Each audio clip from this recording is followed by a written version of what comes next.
If you're going to mediation soon or you have clients who are, consider pre-mediation coaching with us at High Conflict Institute. This is a brand new service we're providing, and here's why.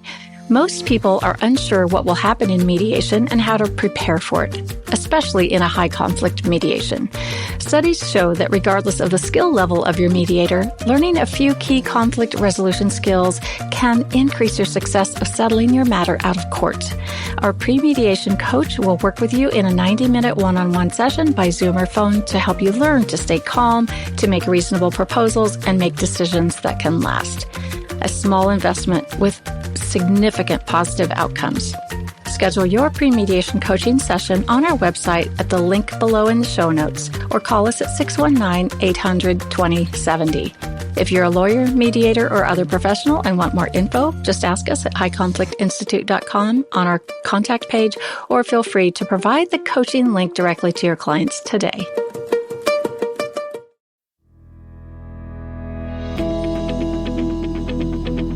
Welcome to It's All Your Fault on True Story FM, the one and only podcast dedicated to helping you identify and deal with the most damaging humans, people with high conflict personalities.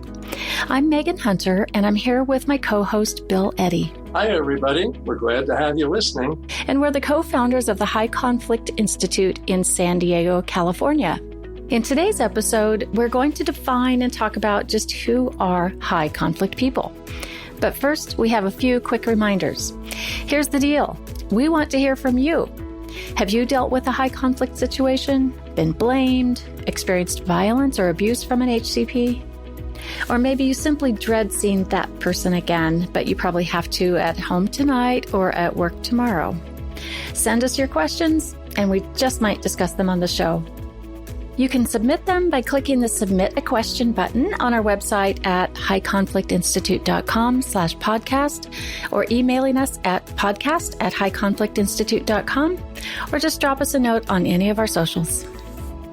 You can find all the show notes and links at highconflictinstitute.com/podcast as well.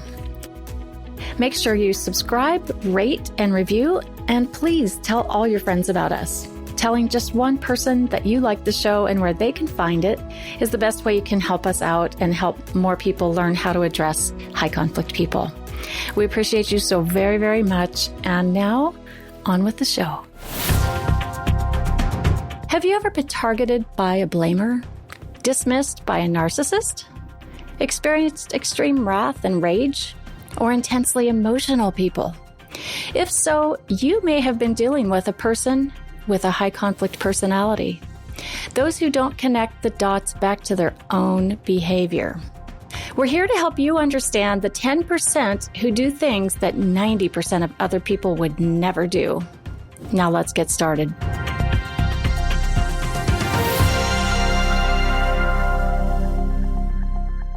So, it's no surprise to anyone that we're living in an ever-increasing society of conflict. And, conflict is normal. We learn to manage conflict throughout life and mostly do okay with our interactions with other people. But most of us have come across a person who seemed a little outside the norm when it comes to conflict. Maybe you've experienced someone like this, like a blamer, right? Maybe you've been the target of blame or had a false accusation lodged against you, or public shaming on social media, or even cancellation. I'm betting you were taken by surprise and either overreacted or just didn't know how to react, and that's pretty normal. It's very typical. It's all about the brain. What we're talking about here are people with a high conflict personality. These are people who don't stop themselves before doing something that 90% of other people would never do.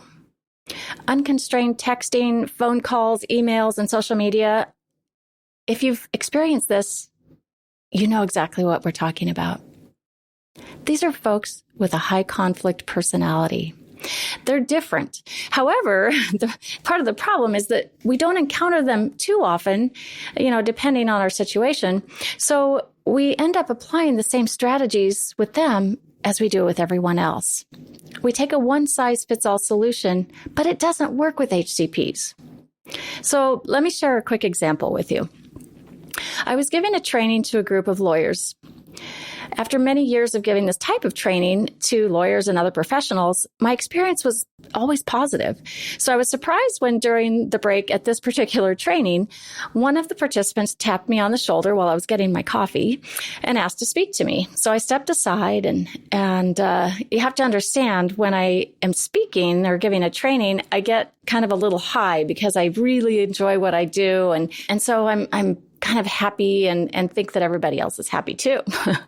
So I'm, combine that with being eager to answer questions and talk with people during the breaks. My expectation of the conversation is that it would be positive. Instead, this person started by saying, I may be the highest conflict person in the room. Because I was a little bit high, speaker high, I gave a little laugh and thinking this person was joking. And that really seemed to kind of provoke some anger with, I am the highest conflict person in the room, all caps, exclamation mark.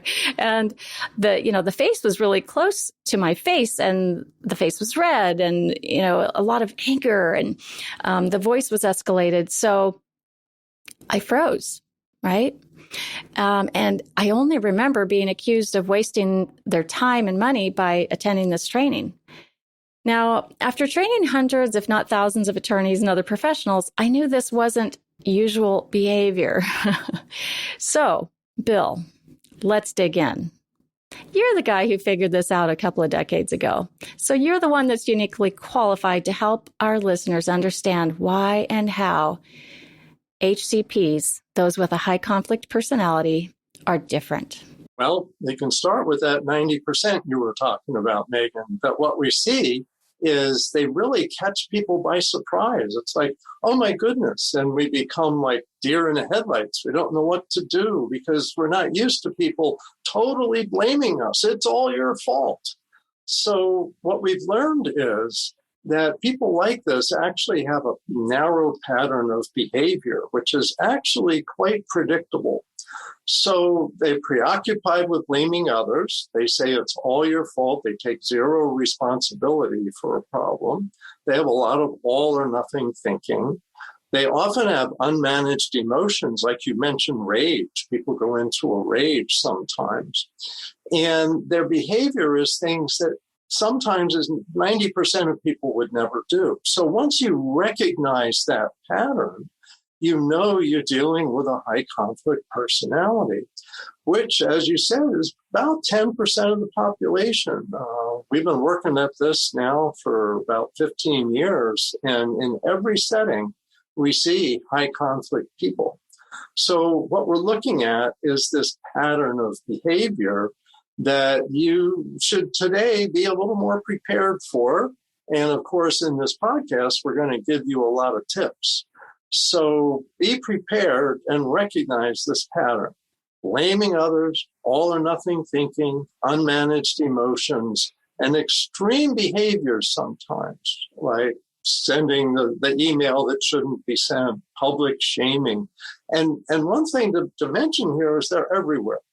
Every country, and we've been to a lot of countries, every continent, every state, so every occupation. Some have a little more, some have a little less. But what we're seeing today is they're really everywhere. And if you start becoming aware, not only will you recognize them, but you'll also realize you have to adapt your own approach to how to deal with them. I see HCP as sort of an equal opportunity. As you're saying, we see them in every country, every income strata. It doesn't matter the background, the race, the gender, anything. It's equal opportunity. So you really have to be aware.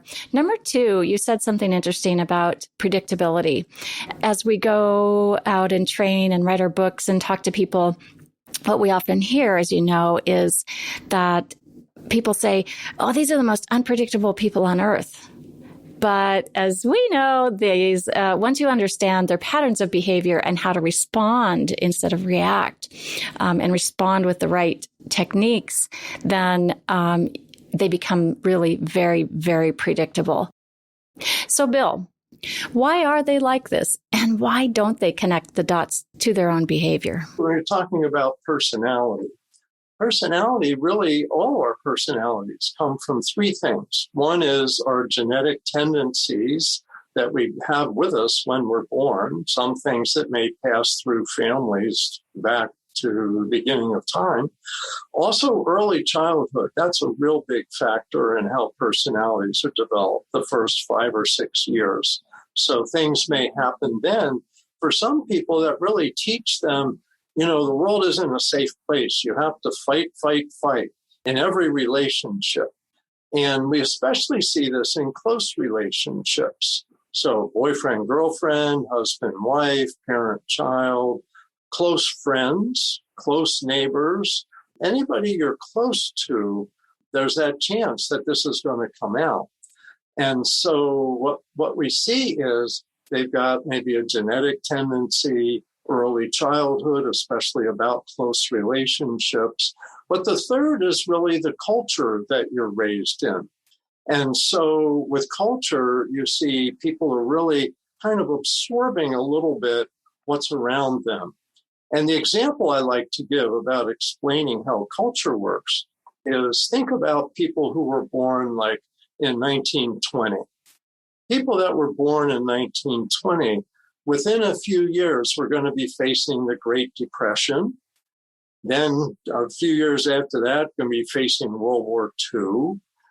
And they lived in a society where people weren't allowed to really focus on themselves. You got to help each other out. They grew up in large families, 4, 6, 8, 12 kids. And so the culture influenced people's personality development. So they didn't talk a lot about themselves. They knew they had to take care of each other. And they worked hard. They could have a job their whole life and then get a pension. And many people refer to that generation as the greatest generation. But now picture, let's say you're born in 1980. Well, 1980 is when the personal computer came out. You've got to learn how to use all of these technological devices. You're also growing up in a family that had birth control. So you're growing up with 1 or 2 siblings, perhaps, rather than 8 or 12.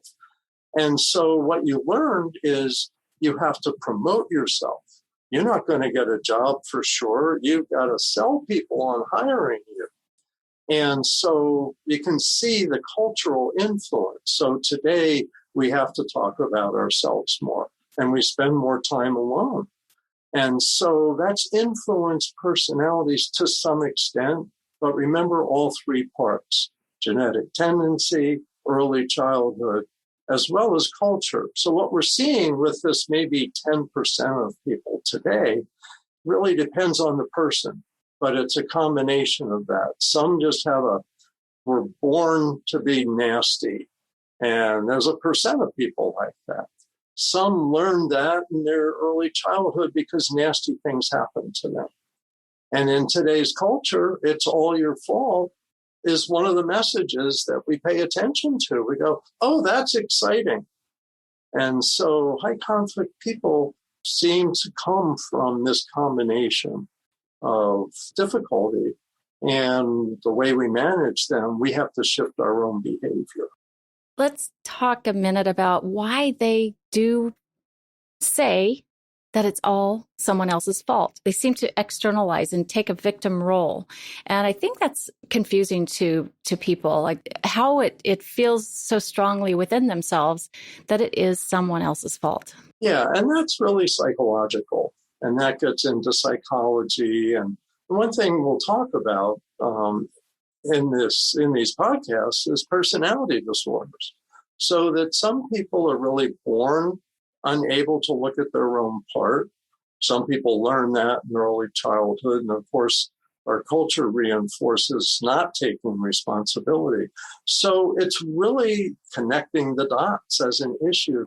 And you can't make them connect the dots. And that's so important to know, that you don't say, oh, can't you see? It's really all your fault because you did this yesterday and that's why it happened.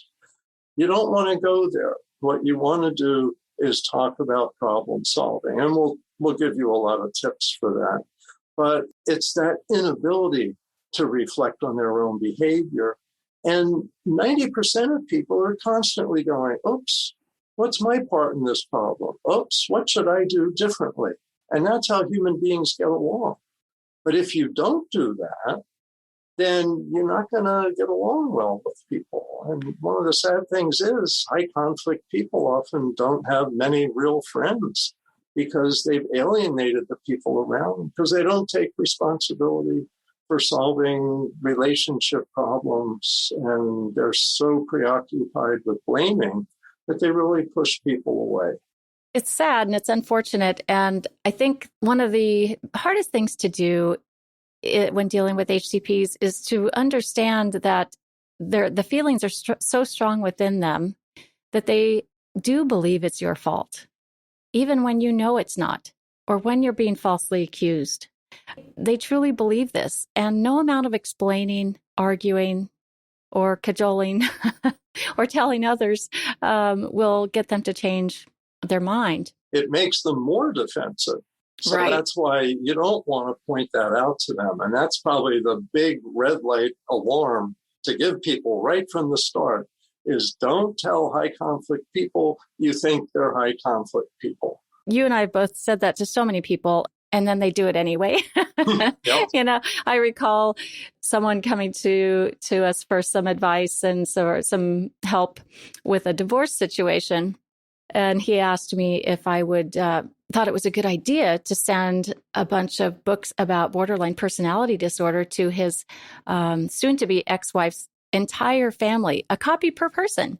And I said, absolutely don't do that. That's the worst idea ever. It's going to backfire. Do you think he did it? Yes, he did. Did it backfire? Yes, it did. And he sent one to his soon-to-be ex-wife as well. So he wanted her to know she had a problem. And he really wasn't looking inward at all. And so perhaps he had his own HCP going on as well. But what you've said is important. You kind of have to stop yourself before you tell someone that you think they have a high conflict personality. You have to stop yourself before telling other people that you think that person has a high conflict personality. So it's really important for us to be aware of how to avoid labeling and diagnosing someone, saying they have a high conflict personality or a personality disorder. So how do you avoid doing that? Instead of doing those things to avoid, as you're saying, what we need to do is a set of things that address their difficulties. And one of the things that we've developed are techniques. We've developed several techniques, and they're actually each one pretty simple, but it takes a lot of practice. So, for example, one is you can calm the person down by giving them what we call an ear statement that shows empathy, attention, or respect. And so you think of something that connects with what they're experiencing or what they're feeling. So you might say, yeah, I felt that way too sometimes. Or I'll pay attention, tell me more, I want to understand. Or, I really respect how hard you've been working on this project. And by the way, you can use this tool in families, you can use it at work, you can use it with neighbors, friends, strangers. It's just identify one thing that you can acknowledge for them is give them empathy. Yeah, I can see you're having a hard time, or I know this is a difficult situation. It just calms people like within 30 seconds most of the time. So empathy, or I'll pay attention, tell me more, or I respect this thing, that you're doing or that you've done, or your commitment to solving a problem. And it tends to calm down high conflict people. You can also use it with anybody. And we'll explain that all our techniques you can use with anybody, even children, even teenagers, and of course spouses. But don't overuse these. Occasionally I find myself saying something and going, Bill, don't use that technique on me. I know what you're up to.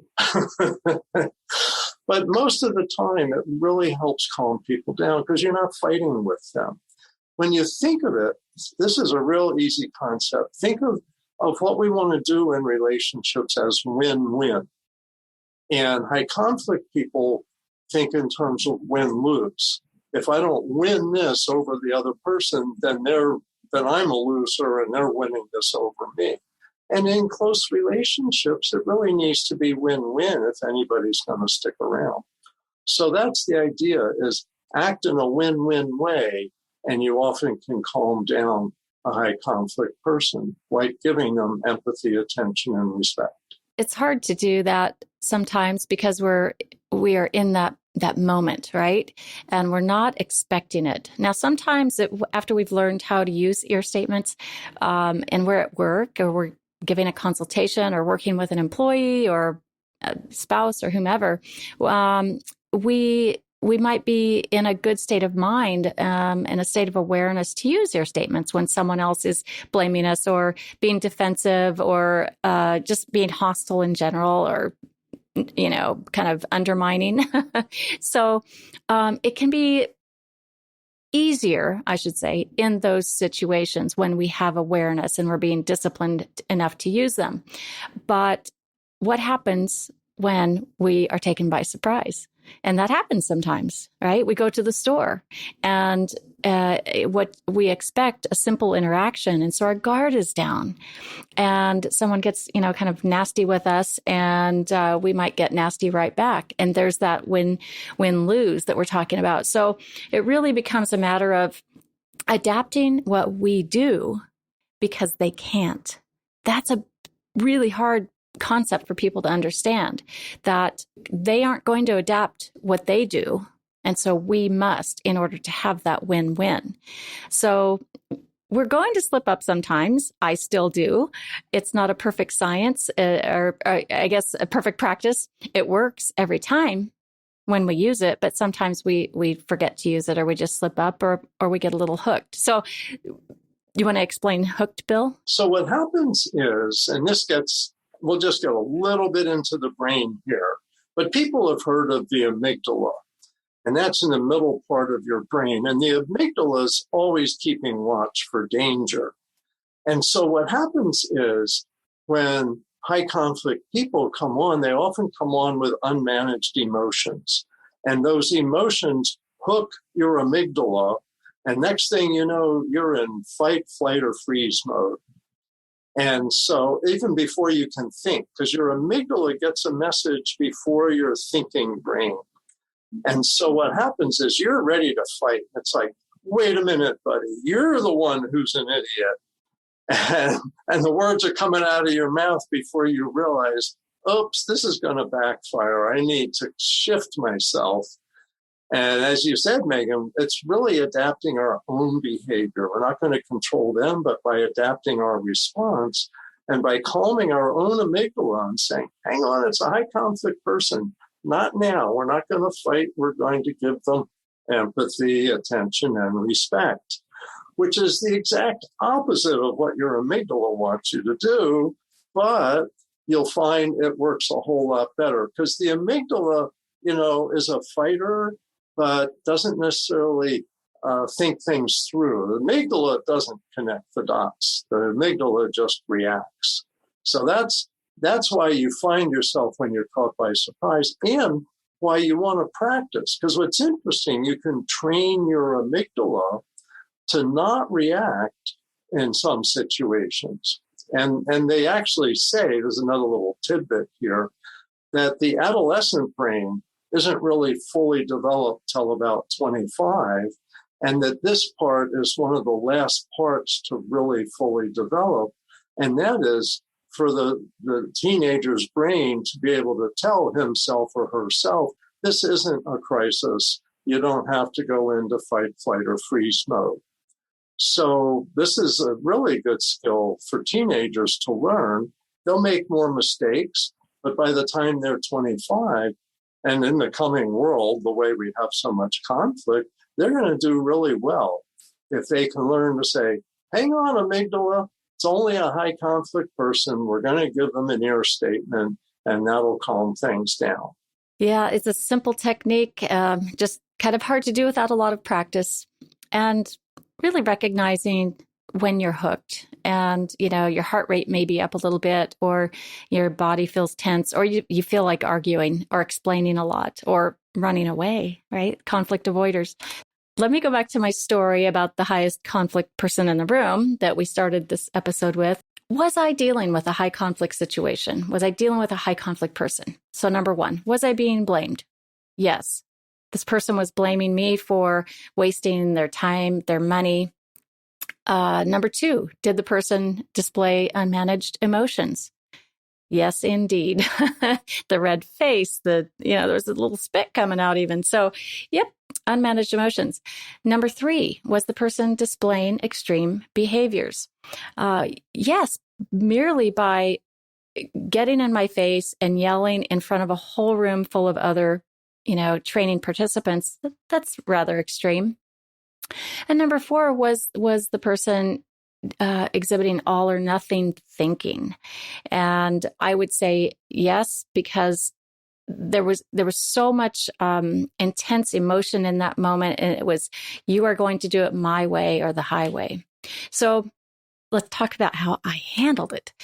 In the moment, I was taken a little by surprise, and I was in fight or flight, most definitely. My amygdala, who I have nicknamed Miggy, was in fight or flight, and I just wasn't able to think clearly. I froze.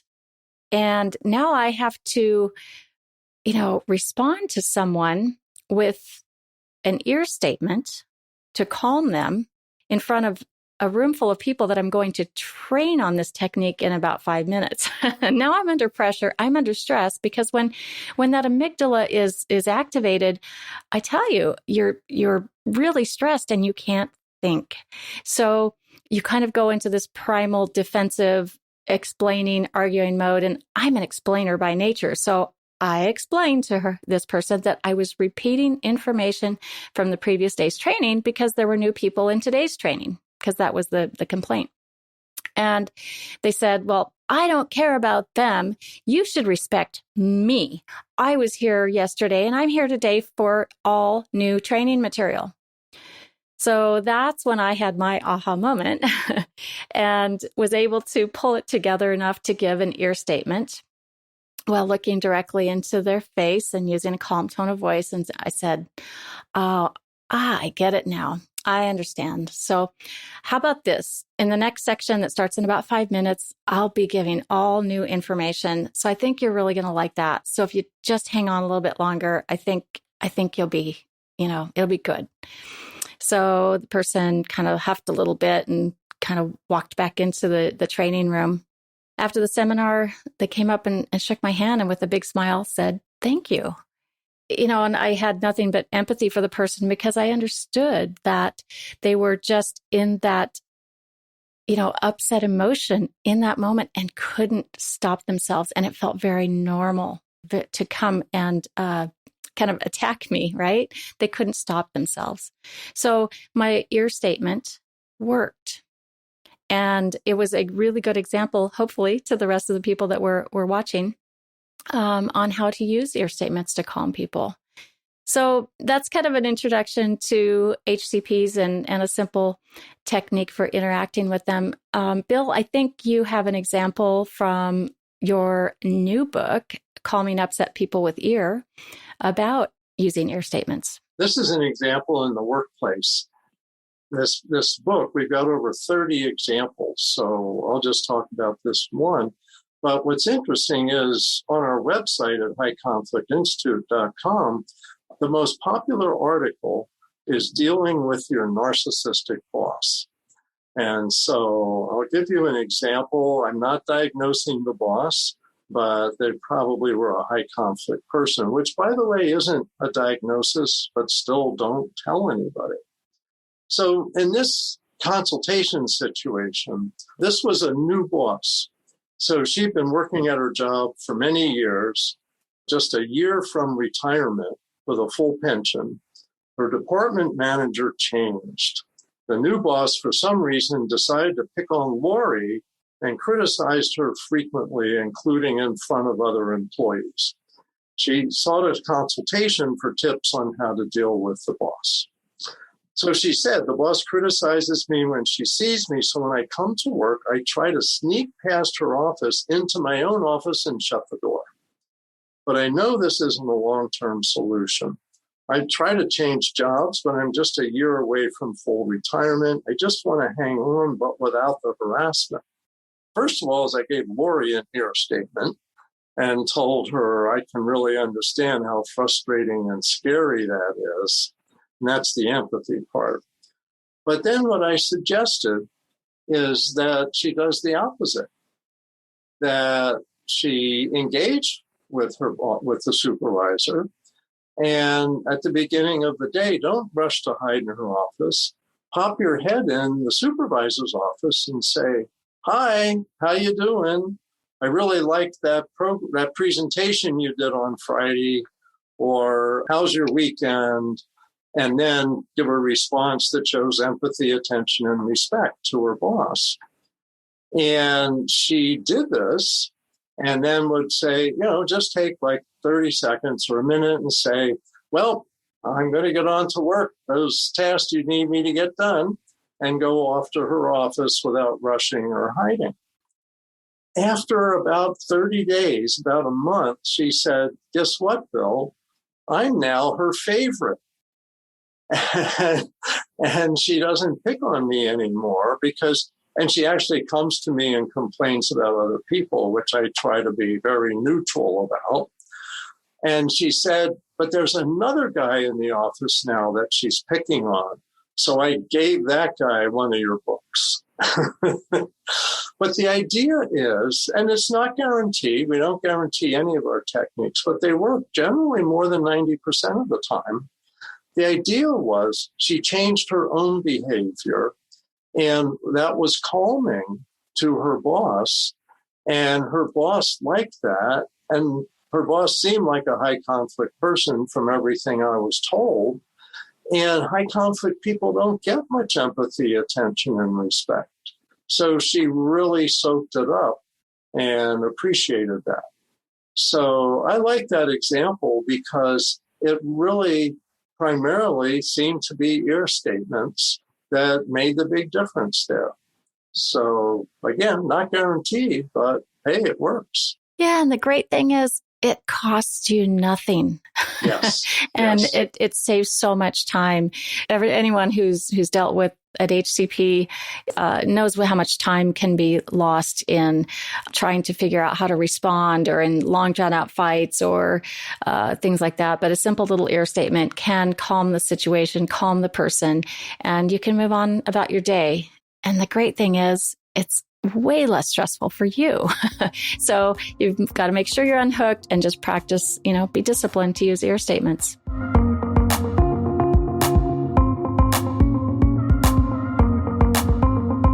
That was it. We hope you enjoyed this episode. Thanks for listening through to the end, and we hope that something in this episode helps you connect the dots about high conflict people and to also find the missing piece. We want to leave you with 2 simple reminders. 1, when dealing with HCPs, do the opposite of what you feel like doing and what you're used to doing with everyone else. And 2, please don't ever tell anyone you think they are high conflict or have a high conflict personality. It's simple, but sometimes hard to do. In next week's episode, we'll talk about how to respond to HCPs in writing with a little technique that Bill created called BIFF response. That's BIFF. It's one of our most popular techniques. So it's about, as I said, responding in writing, whereas with ear statements, we are responding in verbal situations. Hang in there, and we'll see you next time on It's All Your Fault. It's All Your Fault is a production of True Story FM. Engineering by Andy Nelson. Music by Wolf Samuels, John Coggins, and Ziv Moran. Find the show notes, and transcripts at truestory.fm or highconflictinstitute.com/podcast. If your podcast app allows ratings and reviews, please consider doing that for our show.